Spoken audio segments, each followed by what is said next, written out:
remind all of us that, you know what, some things now you got to leave to the young dudes. Let the young dudes have their day.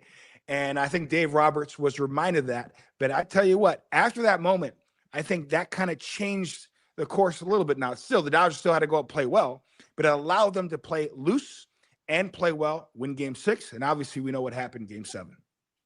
Yeah, the rest is history. Right now, they're trying to get their third straight. All right, fellas, switching gears to the rotation. So first thing I want to kind of get into on this one is the Blake Snell update. And Blake Snell, we know that he's not going to start this season, the rotation, but I believe there was news today that he's going to be starting to throw off a mound. Am I right, Fabian?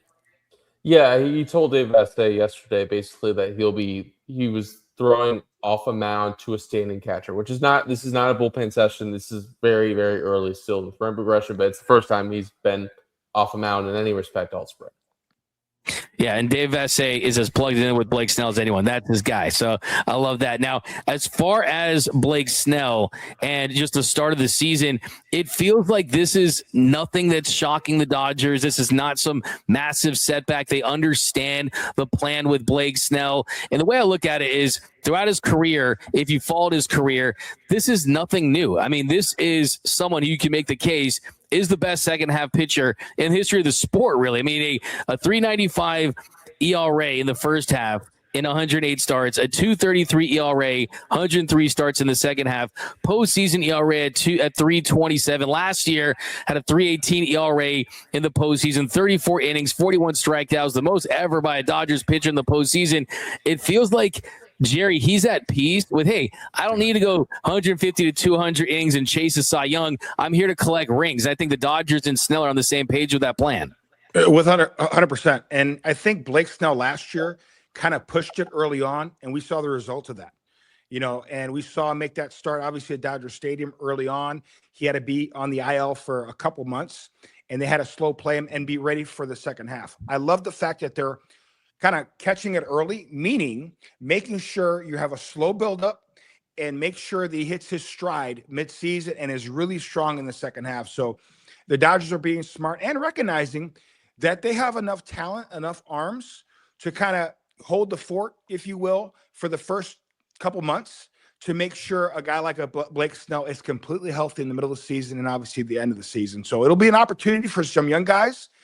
They got to take advantage of the opportunity and make sure when they give it an opportunity, they pitch well and help the Dodgers win ball games. And Fabian, as far as the timeline, I mean, you look at him needing to basically have his own spring training. Are we thinking late May? Are we thinking early June? Are they just going to slow play this until he's 100% ready? Yeah, I think they're just going to slow play it. And I think it's one of those things that I'm sure as we talk about the rotation all year long, especially early on in the season, the Dodgers have kind of built enough buffers that they are in a spot where they don't need to necessarily hit the ground running pitching wise. Like they can afford, I know we're going to talk about Roki Sasaki later, but they can afford to have a Roki Sasaki struggle early on in the season. They can afford to have Blake Snell be on the shelf to start the season.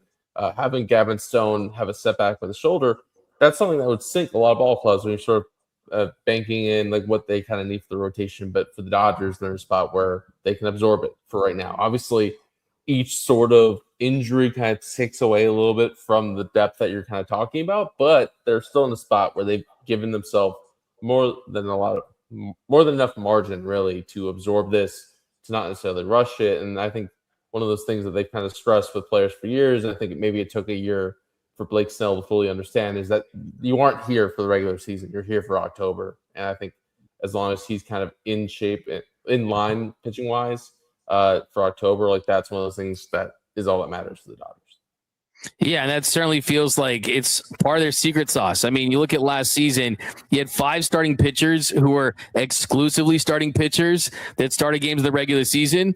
They had 17 pitchers start games in 2025, 17 in 2024, 17 in 2023, 12 in 2022. I mean, this is what they do. And I think one of the really interesting storylines heading into this season is Clayton Kershaw made 22 starts for this team last year on a sub-4 ERA.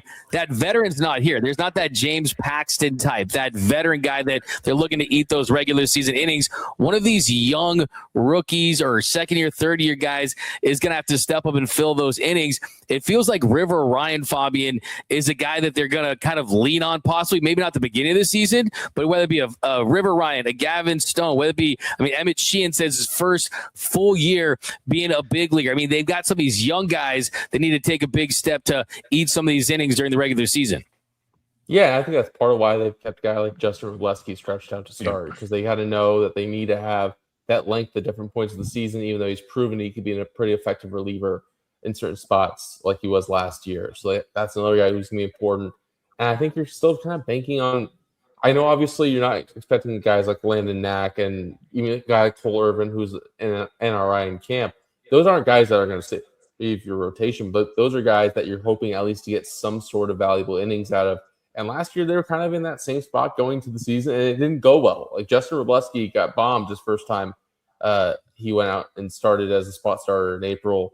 Landon Knack really struggled all season long, and they were in a spot where they kind of had to lean on guys a little bit more than they expected to. They kind of had to scrounge together some starts more than they thought they would. But there's going to be spots where they're going to have to rely on a lot of different guys deep in their depth chart, especially because you're looking at guys like Gavin Stone and River Ryan who are coming off surgery. And while they don't necessarily have strict innings limits, those are guys who it's hard to imagine them going wire to wire. We already know Gavin Stone won't do that. Dave Roberts basically said the other day that it's hard to see, it's easy to see a world where they have to push pause on River Ryan at some point this season, whether it be on the front end or the middle end, just because they know that he's coming off Tommy John surgery. And he was also a guy who didn't have a lot of innings under his belt in his professional career, even before he got hurt.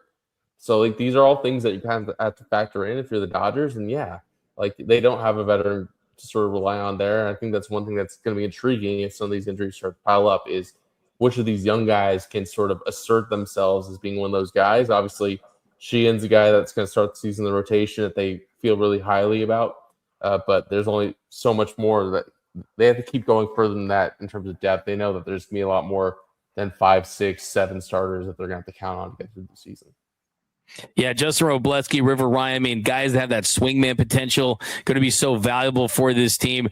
What did you see last year, though, as far as the growth of Justin Robleski from, as Fabian mentioned, his start of the season? Then we saw the velocity tick up towards the middle to the end of the season. Then he gets the big outs in the World Series. It feels like you can build on that confidence, Jerry.